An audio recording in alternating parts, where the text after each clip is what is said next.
Des flammes qui ont noirci les murs blancs de l'édifice, des tables et des portes en cendres, il ne reste de l'école et de la mairie pratiquement plus que les murs. Tout est parti en fumée dans cette maudite nuit du 15 au 16 juillet dernier, lorsqu'un individu des alentours a mis le feu sans raison apparente au vieux bâtiment et dans ce petit village de 1000 habitants. C'est l'incompréhension et surtout l'inquiétude. Nous, on se retrouve maintenant sans école, sans mairie. Financièrement, c'est une catastrophe pour notre village qui n'a pas beaucoup d'argent et qui va devoir reconstruire complètement cette école, cette mairie. Et c'est très triste. Du côté de la mairie, dont toutes les archives ont brûlé dans l'incendie, on veut d'abord rassurer les parents pour la rentrée de leurs enfants dans moins d'une semaine. Dès le lendemain du sinistre, nous avons été en contact avec l'Association des maires de France. Nous avons eu des propositions de dons en matériel, notamment pour le mobilier scolaire. En ce qui concerne le relogement des enfants, grâce au Conseil général qui est intervenu dès le 1er août, on a un poids allégé du point de vue financier. Ce qu'il faut se dire que les charges sont extrêmement lourdes en ce qui concerne le relogement. Extrêmement lourd en effet, puisque les premières estimations fixent le coût du futur chantier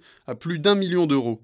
Enfin, en attendant, des préfabriqués ont été installés sur l'ancien terrain de sport, ce qui n'est pas sans ravir certains élèves. Ça, je pense que l'école a changé de place parce qu'avant on était là-bas et maintenant on est au terrain de tennis. Comme ça, si on veut faire du tennis, on y va directement.